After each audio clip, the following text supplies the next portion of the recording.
안녕하세요, 환희입니다. 현재 유튜브 채널 환희의 주방을 운영하고 있고요. SBA 크리에이티브 보스 소속 크리에이터입니다. 크리에이터가 직업으로 인정을 받게 되면서 또 많은 크리에이터가 대외 활동을 하게 되면서 여기에 대한 관심도가 높아졌습니다. 그래서 자연스럽게 채널을 오픈하고 크리에이터를 시작하려는 분도 점점 늘었죠. 근데 이거 관련해서 어려워하시는 분들이 많더라고요. 그래서 여기에 대한 크리에이터 꿀팁, 촬영, 그중에서 장비편 되겠습니다. 네, 환희님 카메라 뭐 쓰시나요? 유튜브를 하려면은 뭐뭐 사야 되나요? 캐논, 니콘, 소니 중에서 어떤 게 제일 좋나요? 제가 받은 질문의 상당수는 촬영 장비 관련된 것이었습니다. 특히 카메라. 근데 카메라를 선택하기 전에 꼭 해야 될 일이 있어요. 여러분은 무엇을 찍고 싶은가요? 자, 콘텐츠는 그 종류가 다양합니다. 자, 게임, 일상, 먹방, 리뷰, 여행, 뷰티, 그리고 쿡방 등등등. 그리고 쿡방 하나만 보더라도 스타일이 제각각이에요. 그 요리 쇼처럼 시연 스타일, 이것도 VOD, 즉 녹화 방송이랑 스트리밍 두 가지가 있죠. 그리고 ASMR 스타일도 있죠. 즉 그 콘텐츠는 종류가 다양하고 같은 장르라도 포맷이 제각각입니다. 근데 카메라라고 해서 다 같은 카메라가 아닙니다. 자, 스마트폰, DSLR, 미러리스 카메라, 콤팩트 디카, 그리고 캠코더, 액션캠도 있어요. 근데 이 카메라들은 영상을 찍는다는 이제 공통점을 가지고 있어요. 그렇지만 저마다 특징이 달라요. 그리고 서로 다른 장단점을 가지고 있습니다. 한마디로 최적화된 용도가 달라요.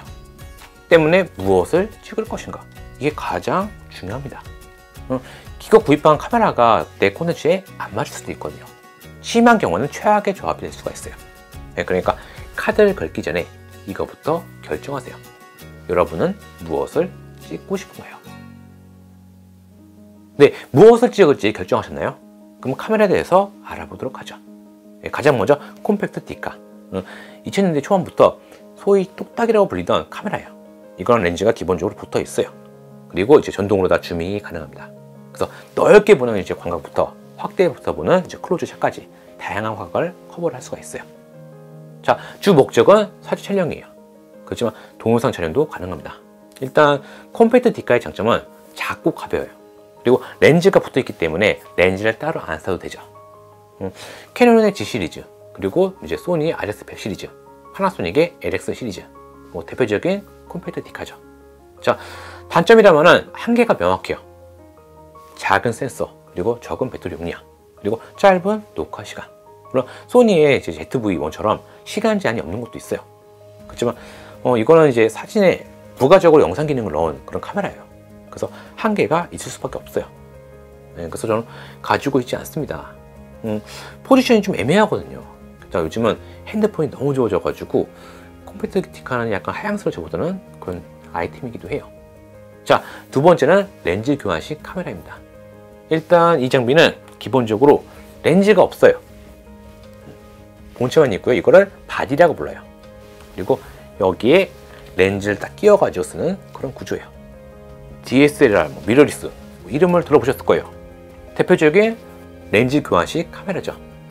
렌즈는 줌렌즈, 즉 배열 조정이 가능한 렌즈, 그리고 단렌즈, 배열이 고정된 렌즈, 이렇게 두 가지가 있습니다. 즉 다양한 렌즈가 있고 용도에 맞는 렌즈를 끼워 쓰는 그런 개념이라 보시면 될 것 같아요. 예를 들어서 풍경을 넓게 이제 담아낸다든지, 아니면 멀리서 새를 찍는다든지, 그렇게 말이죠. 그리고 그 어댑터를 달면은 망원경에도 끼울 수가 있어요. 즉 천체도 찍을 수가 있어요. 목성, 화성 이런 것도 촬영이 가능합니다. 장점은 이미 설명드렸네요.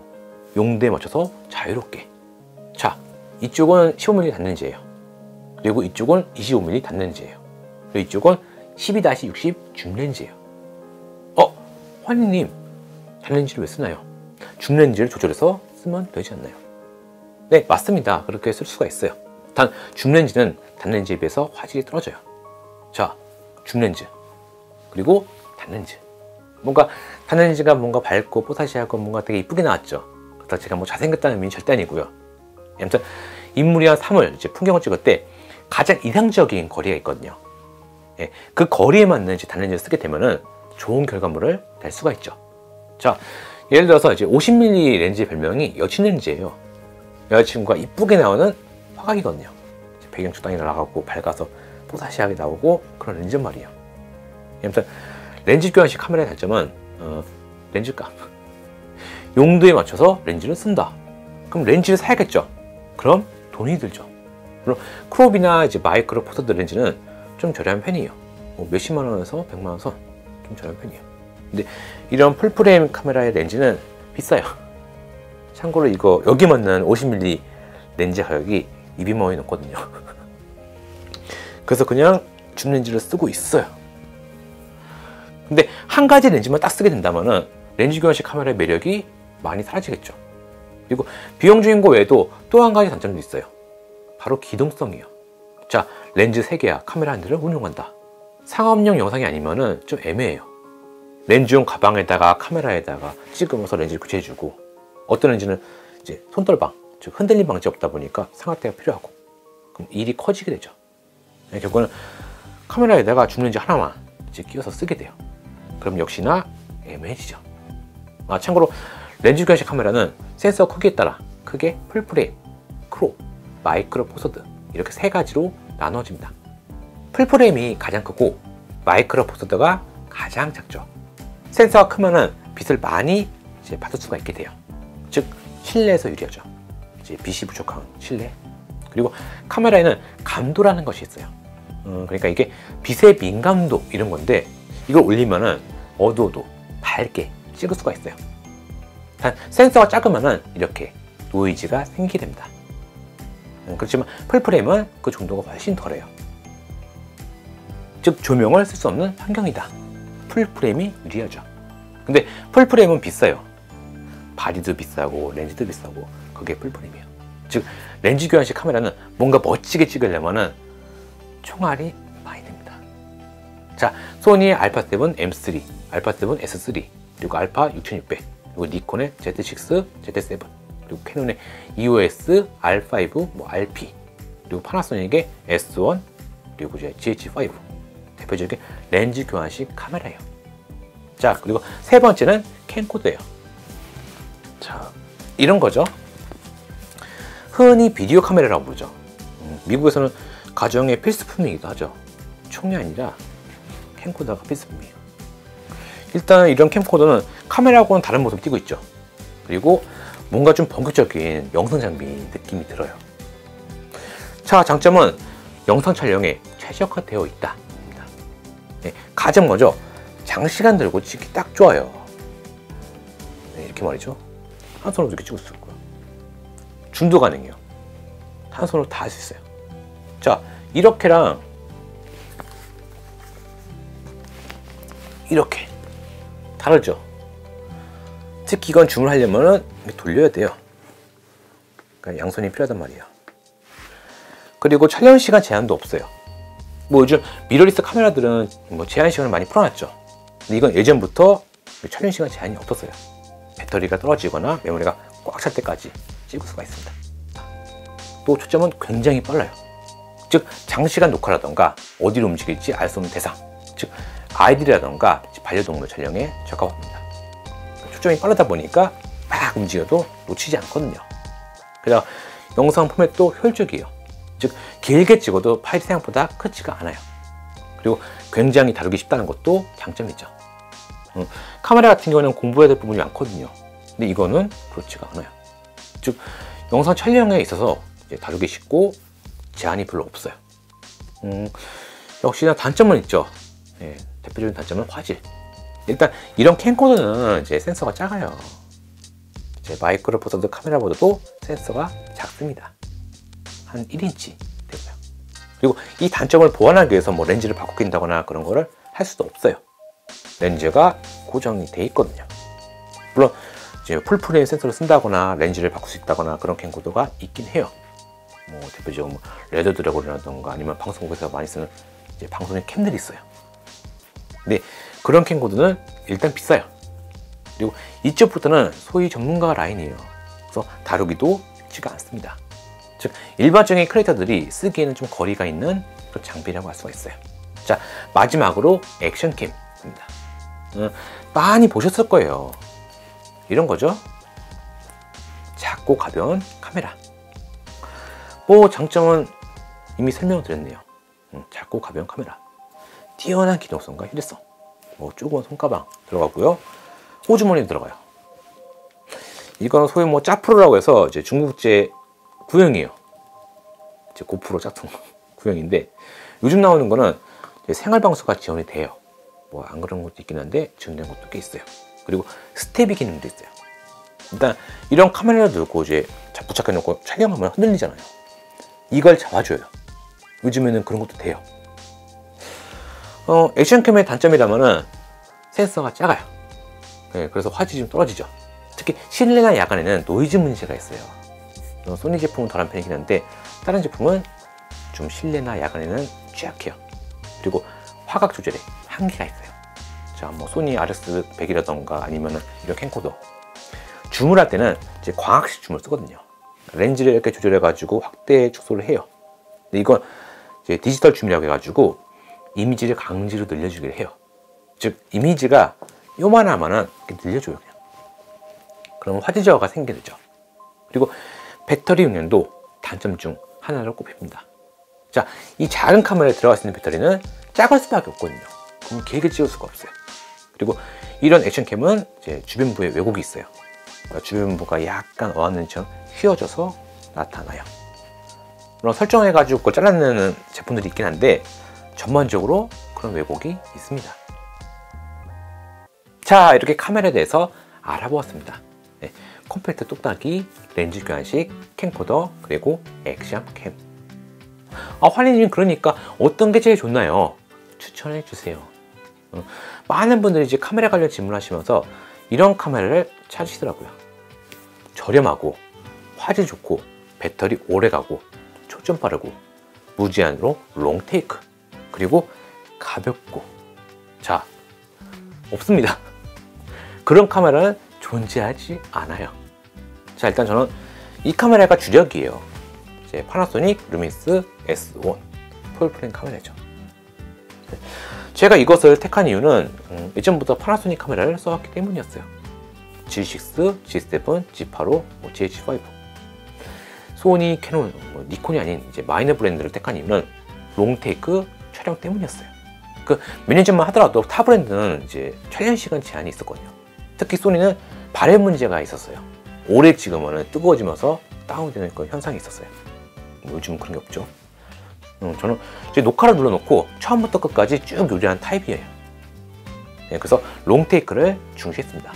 일단 파나소닉 장비 같은 경우는 이제 발열 문제도 없고 이제 배터리도 오래 가고 그래서 많이 쓰게 됐죠. 물론 이 소니 6400, 알파 6400 쓰고 있습니다. 근데 파나소닉 거 쓰다가 이거 쓰니까 인터페이스가 불편하더라고요. 제 소니 유저분들은 아실 거예요. 인터페이스가 불편해가지고. 그리고 메뉴 터치가 안 돼요. 뭐좀 나오는 거 되긴 한데 이건 안 돼요. 그리고 제가 이걸 쓰다가 한 달 만에 AS를 받은 적이 있었어요.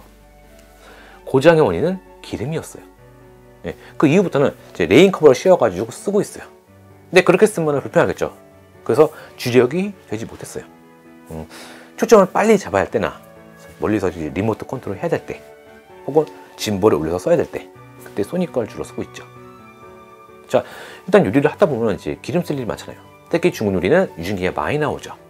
볶을 때 미세한 기름이 많이 나와요. 그리고 탕 끓이고 뭐 찜도 하죠. 즉 수분, 기름, 염분 그런 것이 지속적으로 노출되는 그런 환경이에요. 거기에 딱 맞는 장비가 이거였어요. 이거 이제 홍보 영상 보니까 화염방사기 같은 거 쓰고 얼음 속에 집어넣고 막 그러더라고요. 물론 파나소닉 카메라는 AF, 즉 자동 초점이 느려요. 소니, 캐논 쓰시다가 이걸 오신 분들은 화내요. 느리다고. 저는 빠른 AF보다도 이제 가혹 환경에 대한 저항성을 중시해요. 근데 이거는 제 상황이란 말이죠. 뷰티 하시는 분들이 뭐 유증기 노출되는 상황은 별로 없잖아요. 상황이 다르죠.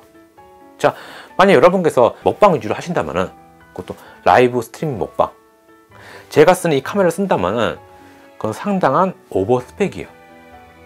좀 나쁜 말로는 좀 과소비고 존낭비가 되는 거예요. 왜냐면 이런 미러리스 카메라들은 이제 웹캠처럼 인식이 안 돼요. 이거 몇 달 전에 이제 어플이 나와가지고 인식이 되긴 해요. 근데 연결을 하려면은 USB 케이블을 꼽아가지고 연결을 해야 돼요.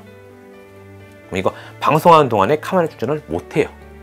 그럼 주기적으로 생방을 하면서 배터리를 교체를 하거나 아니면 더미 배터리 사가지고 보조 배터리를 연결해야 돼요. 아니면 이제 캡처보드라던가 HDMI 송출 장비를 써야 되고요. 즉 400만 원 가까이 되는 이 카메라에 이것저것 부가적으로 해줘야 된다는 이야기가 되죠. 즉 라이브 먹방이 주라면은 이런 카메라를 사기보다는 이제 4K가 지원되는 웹캠 하나, 나중에 4K 방송이 추가될 수가 있으니까, 그리고 조명 2개, 마이크 괜찮은 거 장만하는 게 좋아요. 그러니까 비싼 카메라 살 돈으로 말이죠. 자, 그리고 일상이나 여행 위주라면 어떨까요? 제가 쓰고 있는 장비는 아주 최악의 선택이 될 겁니다. 스펙을 설명해 보죠. 바디만 800g, 렌즈 끼우면 1.6kg이 넘어가요. 그리고 L 플레이트나 이제 케이지 달면은 더 나가겠죠. 근데 카메라만 이렇게 두고 찍을 수 없죠. 그럼 뭐라도 달아겠죠. 그리고 달죠. 근데 이 카메라가 액정이 안 돌아가요. 스위블이 안 돼요. 그래서 날 찍으면은 잘 찍히는지 확인이 안 돼요. 그리고 파나소닉 카메라는 AF가 느려요. 물론 폰에 어플 깔아가지고 볼 수는 있긴 해요. 한 손에 카메라 들고 한 손에 이렇게 들고 다니면서 볼 수는 있긴 하죠. 아니면 이렇게 하슈에 달아가지고 볼 수도 있죠. 그럼 뭐 촬영 장비가 2kg 넘겠죠. 이렇게 무거우면은 이런 짐볼도 못 써요. 안 올라간단 말이에요. 짐볼도 큰 거 써야 돼요. 이제 풀프레임용 이게 큰 거. 즉 이 카메라는 남을 찍거나 이제 사물, 경치 그런 거 찍는데 적합한 장비예요. 설사 나를 찍는다 하더라도 이런 스튜디오에서 영상 송출기 이런 거를 운용할 수 있어야 하죠. 자, 제가 이 카메라를 주력으로 쓰는 이유는 제가 앞서 설명드렸죠. 뭐 기름, 유증기, 염분 노출되는 환경이다. 이거는 실링 잘 됐어, 좋다. 네, 그것도 있고, 저는 여행을 잘 안 다녀요. 그러니까 저질 체력이라. 그리고 간혹 가다가 이제 야외에서 찍을 일이 있다면은 작정을 하고 세팅을 해요. 이거랑 핸드폰 가져가요. 그리고 짐벌 하나 가져가고, 삼각대 2개 가져가고, 영상 송출기랑 태블릿 가져가요. 그래가지고 싹 싸가지고 20kg 가까이서 나가요. 그리고 또 있죠. 밖에서 찍기 적당한 카메라가 있잖아요. 이런 것도 있고, 폰도 있잖아요. 야외라면은 폰도 이쁘게 잘 찍혀요. 그런데 말입니다. 여러 가지 이것저것 찍고 싶은데 말입니다. 그럼 장비도 여러 가지로 골고루 사야 하나요? 그럼 돈이 많이 들지 않나요? 제가 크리에이터 교육을 하게 되면은 늘 하게 되는 대답이 있어요. 아마 저뿐만 아니라 다른 강사분들도 같은 대답을 하실 거예요. 자, 처음에는 핸드폰으로 찍으세요. 자, 이것저것 찍고 싶다.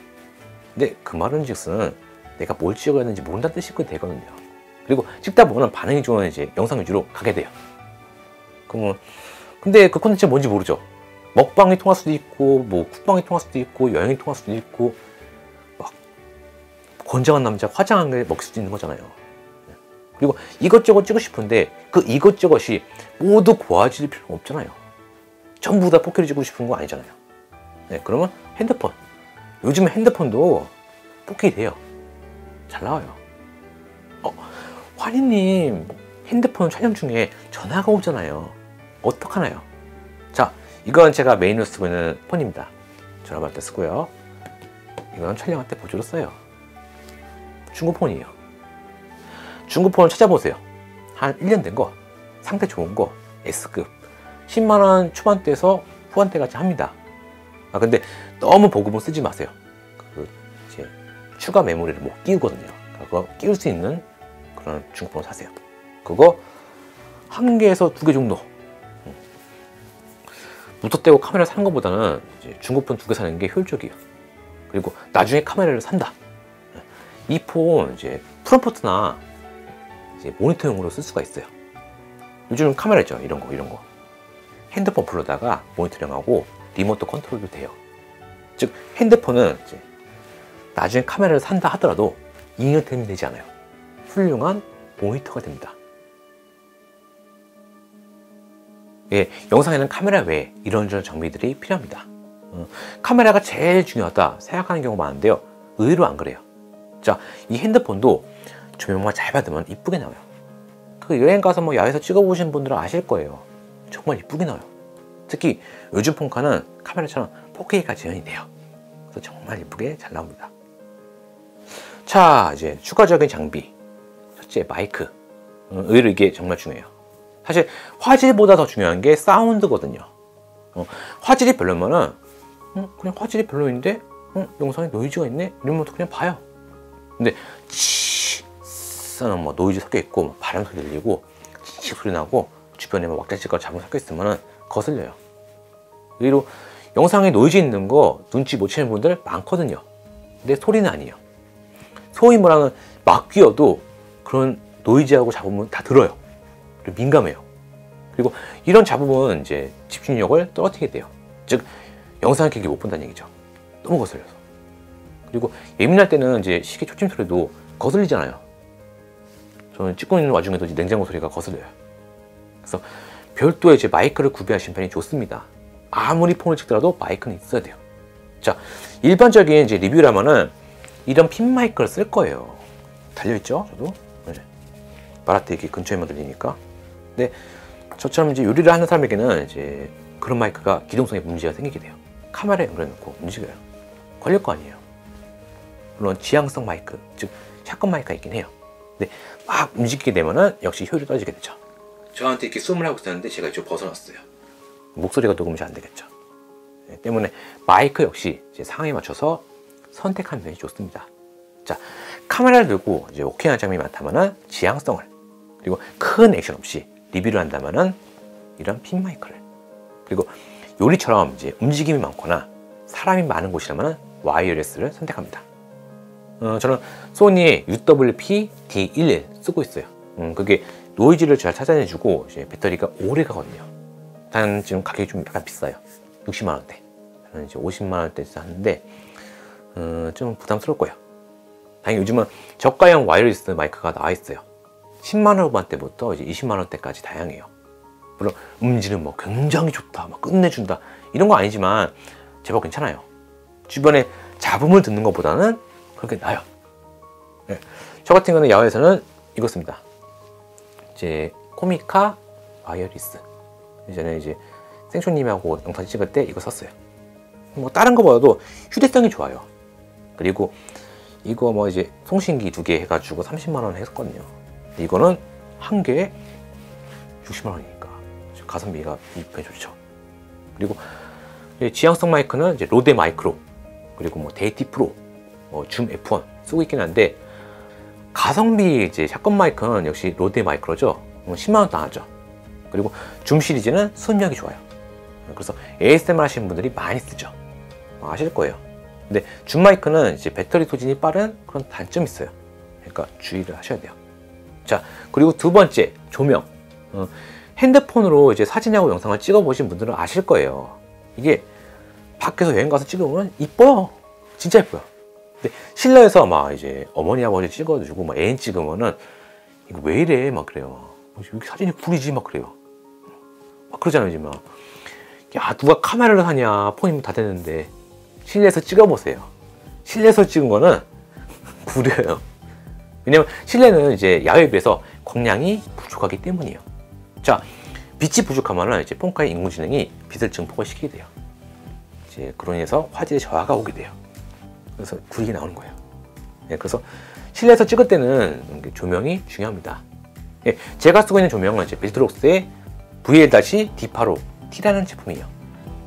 광량 조절과 색온도 설정이 가능하죠. 좌우에 하나씩, 그리고 뒤쪽에는 작은 걸로 하나. 예, 비용은 대당 40만원 정도. 두 개에다가 하나 저 뒤 10만원짜리. 거의 100만원 들었죠. 부담스럽죠. 근데 저는 주방 전체를 커버하면서 찍고 있잖아요. 즉 세트가 작으면은 그렇게 비싼 거 안 써도 돼요. 그리고 저도 처음에는 저렴한 걸로 시작을 했어요. 그 우산형 조명 있죠. 펼칠 수 있는 거. 거기에 이제 포토램프라고 해가지고 형광등 전구가 있어요. 물론 뭐 광량 조절, 뭐 색온도 조절 그런 게 안 되긴 하는데 그건 많이 싼 편이에요. 예, 두 개 한 세트 해가지고 10만원 초반에서 중반, 이것저것 사면 한 중반까지 가죠. 예, 그렇게 해가지고 그 조명을 구입을 했었죠. 자, 그리고 세 번째, 프롬프터. 사실 이게 중요하다고 생각해요. 왜냐면 촬영에 들어가면 이렇게 정신이 산만해지거든요. 자, 잡음 들리죠? 그리고 내 표정은 이상하지 않은지 보게 되죠? 그치, 발음하고 발성에 신경을 쓰죠. 그죠? 신경 쓰면은 신경이 분산돼요. 그러니까 집중을 잘 못해요. 집중할 수가 없어요. 무슨 말을 할지 생각을 해놨는데 이제 녹화 버튼 누르고 막 신경 쓰이고 막 그러면은 뭐 이래요. 그러니까 처음 영상 찍는 분들은 많이 그런단 말이에요. 그리고 무엇보다도 시선 처리. 사람이 아닌 이제 카메라 앞에 두고 말을 하는 거잖아요. 영상을 보신 여러분들은 저의 이런 모습을 진짜 보고 계시죠. 근데 저는 카메라 앞에 대고 말을 해요. 이게 굉장히 어색해요. 그럼 이제 시선을 딴 데 두고 막 그러죠. 그래서 저는 앞에다가 프롬프트를 둬요. 별거 아니고요. 이제 방송에 쓰는 그런 거 말고 태블릿에다가 프롬프트 어플을 깔아요. 그리고 카메라 렌즈 바로 아래다가 설치를 하는 거예요. 그리고 카메라를 보고 프롬프트를 보고 말을 하는 거예요. 그럼 스크립트, 시선 처리가 해결이 되겠죠. 단 너무 가까우면 시선이 아래로 향하게 되니까 적당히 떨궈서 그렇게 하시면 됩니다. 자, 그리고 네 번째, 리모트 틸트헤드입니다.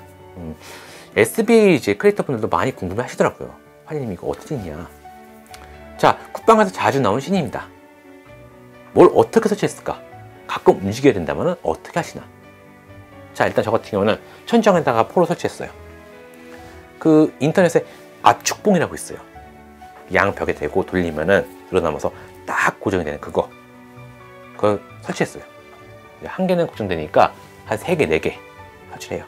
그리고 아래쪽은 좀 더 단단하게 뭔가 설치해요. 그리고 위에다가 클램프를 달아요. 그리고 그 아래 펜 틸트헤드를 달았죠. 제품명은 YT3000이라는 제품이에요. 알리익스프레스에서 구입을 했어요. 그러니까 우리나라 업체에서 수입해가지고 파는 데가 있긴 한데 가격이 좀 세니까 좀 시간적 여유가 있다면 알리에서 구입을 하도록 하세요. 그럼 배송 시간이 좀 걸립니다. 자, 이거는 무선으로 원격이 가능해요. 이렇게 움직여요. 그리고 설치된 카메라는 이제 소니 알파 6400이에요. 소니 카메라 좋은 점은 이제 액세서리가 많다는 거예요. 그리고 이 액세서리 간에 호환이 잘 돼요. 자, 이거는 소니 액션캠용 액정이에요. 이제 액션캠 있는 걸 볼 수가 있죠.